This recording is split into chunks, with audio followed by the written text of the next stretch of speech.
It appears to us this morning that our long national nightmare is finally coming to an end, and we're grateful for that.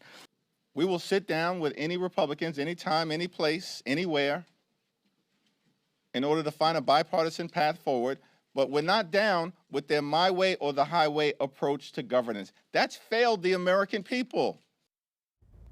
An end to the longest government shutdown in history could be close. Lawmakers on Capitol Hill working late into the night during a rare weekend session of the Senate to approve a bipartisan deal aimed at reopening our government. If passed, that deal would include funding through the end of January. All federal workers will receive back pay, and those laid off can return to their jobs.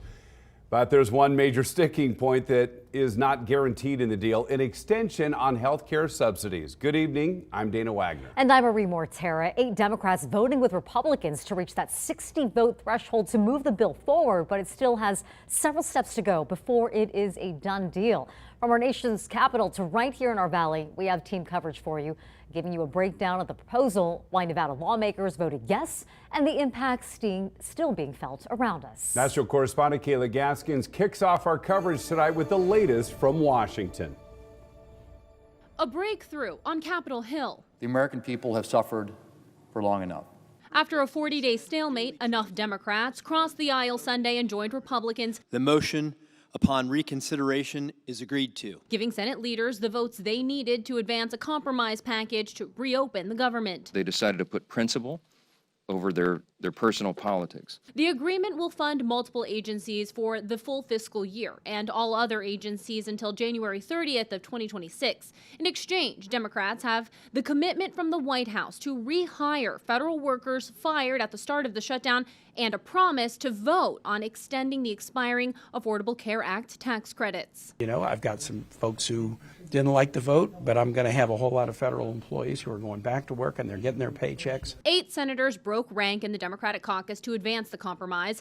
2 Democrats and 1 independent supported the GOP plan since the beginning of the shutdown. And on Sunday, 5 more Democrats joined. None of these lawmakers are up for re-election next year, but amid intense backlash, they are being accused by many Democrats of caving to President Trump and Republicans.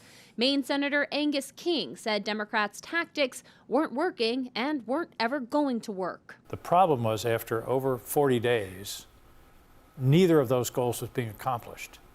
And in the meantime, a lot of collateral damage was happening. People's lives were being hurt. We've heard you talk about air travel, but I'm more worried about 42 million Americans who depend on SNAP benefits to put food in before their families. Senate Majority Leader Chuck Schumer standing firm in his opposition. I cannot support the Republican bill that's on the floor because it fails to do anything of substance to fix America's health care crisis. The government won't reopen until the House also passes the compromise plan and President Trump signs it. On Monday, Speaker Mike Johnson gave House members 36 hours to return to Washington and prepare for a vote.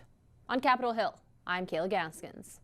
So we're asking you tonight, do you think Congress is working in your best interest? Scan that QR code on your screen or go to news3lv.com to weigh in on that conversation.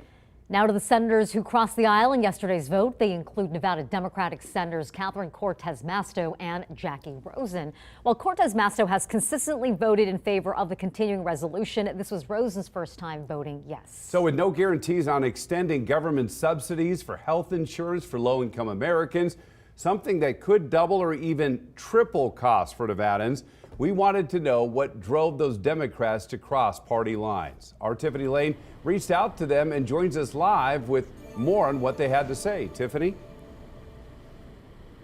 Dana and Marie, as we heard there's a lot of mixed reactions to Senators Cortez Masto and Rosen's votes, even within their own party. Now, today I spoke with each of them about the decision of why they voted the way they did and the impact this could have on Nevadans moving forward. Senator Cortez Masto voted 15 times to keep the government open, so her vote on Sunday night was not as surprising as some other Democrats who voted to reopen the government. She says it has to do with the impact the shutdown is having on hardworking Nevadans. It would have an impact on our tourism and travel economy. Too many of our federal workers would be furloughed, right? We have, almost 14,000 federal workers, and 12,000 active military. They're going to have to work. Some of them will have to work without pay. Our air traffic controllers, our TSA, I mean, some of our law enforcement. And then we saw this long SNAP lines. In her interview with News 3, she blamed the Trump administration for slowing down SNAP benefits. She also says there is a healthcare crisis in the country and her fight continues. Now for Senator Jackie Rosen, she similarly told me that her decision was also because of the impact on the community. I asked about what would happen if a separate vote to extend Affordable Care Act subsidies didn't happen as promised. Here's what she said in part. There's a January deadline in this bill, so we'll make sure that we get that vote. And we've done everything we can. We need to fight in every arena, whether it's in the streets, whether it's in here in the legislature, and in the courts. We have to do it all. This is a fight all the way to next November where we can win at the ballot box. Now tonight on News 3 at 6, you'll hear from a UNLV historian who breaks down what this means moving forward, the healthcare impacts of this, but then also when we're talking about re-election, we know that both of these senators are a few years away from that, but could this vote have an impact? Again, we'll have that all broken down for you right here on News 3.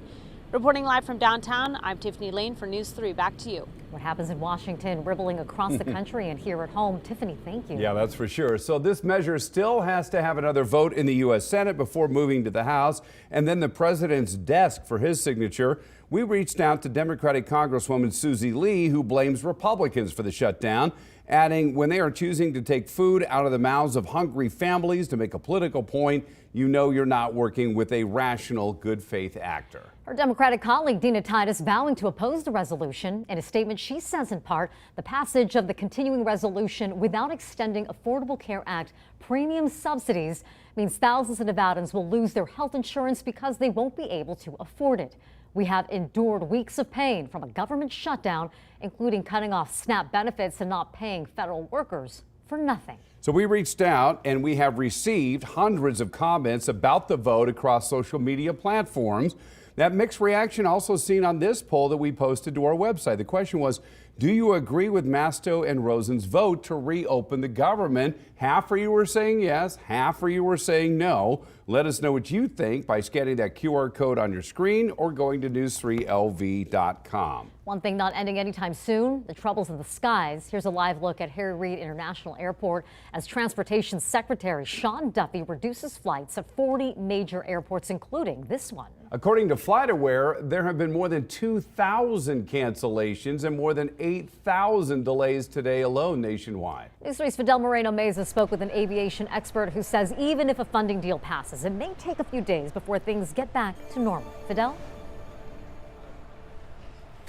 Yeah, Marie, Dana, well, here at Harry Reid, there have been over 400 delays just today, some of those just about 30 minutes to hours, and there have been over 60 cancellations. The situation only expected to get worse as federal officials increase flight reductions from 4% to 6%. 100% we thought we were going to be canceled. We thought we were going to be canceled since last week. We were like tracking it, and then it was like, do you want to cancel? We're like, no, let's just write it out and hope for the best. We called ahead, yeah, or we try to look ahead. We left earlier to get to the airport.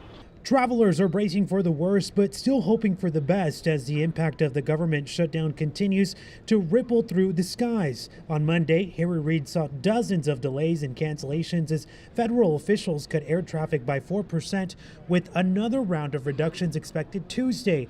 Aviation expert Reid Yadon says the situation could get worse before it gets better. Every day it gets a little worse. It kind of builds on itself. So the reduction thus far has had a major impact on air travel. Yadon says even with the possible funding deal on the horizon, it will be some time before we see the problem being resolved. The airline industry is a lot of moving parts, not only with an individual airline, but also with the support personnel that goes along with it, from TSA to the FAA, air traffic controllers, the radar in the various centers around the country, to maintenance personnel. There's a whole lot of moving parts. And when you disrupt those, It takes it a while to get back in place. Back at Harry Reid, passengers we spoke with say they've been pretty lucky to only face some minor delays or none at all. So we got in a half an hour later than we were supposed to. Yeah, 30 minutes, no big deal. Yeah, I honestly, with everything going on. Now, of course, the best thing you can do right now through airlines is download those apps, right? Everything now is on our mobile devices. That's where they'll send those alerts about any delays or cancellations.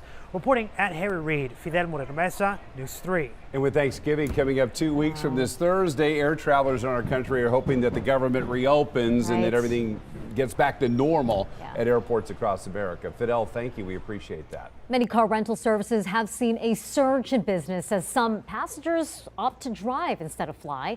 As for those dealing with canceled flights, many major airlines say they will help passengers rebook, get a refund without penalty. However, we still don't know whether travel insurance policies will cover disruptions, especially if the flights were booked after the shutdown began.